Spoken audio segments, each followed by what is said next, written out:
நல்லா தெரியுது. அதெல்லாம் ஒண்ணும் இல்லக்கா. இப்பதான் காணாம போச்சு, யாரோ நின்னாங்க. இல்ல எனக்கு யாரும் அந்த மாதிரி தான் தெரிஞ்சு. சரி வா, காய போடுறப்ப எல்லா ட்ரெஸ்ஸும் காய போடுவோம்ல, அந்த மாதிரிலாம் காய போடக்கூடாது. ஃபுல்லா நெட்டுக்க விரிச்சிடணும். விரிச்சு காய போடணும். ஒண்ணு படவே கூடாது காய போடுறப்ப. எப்படி காய போடுறேன்னு காமிக்கிறேன். சரி, அதையும் செஞ்சு காமிச்சிரு. சரி, வெயில்ல ஏன் காய போடக்கூடாது அந்த கேள்வி கேட்கணும்ல.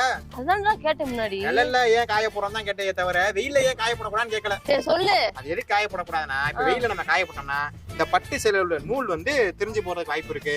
கலர் வந்து மக்கி போறதுக்கு வாய்ப்பு இருக்கு. இந்த கண்டென்ட்ல தான் முக்கியமான பாயிண்ட் அதான் கேட்க சொன்னேன். சரி வா போவோமா, காய போட்டுறோம்.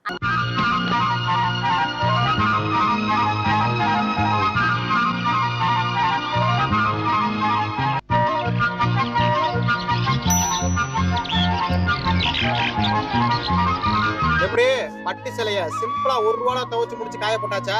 அதெல்லாம் இருக்கட்டும், நீ வாட தண்ணிக்கு 2 முக்கி இந்த காய போட்டுட்டியே,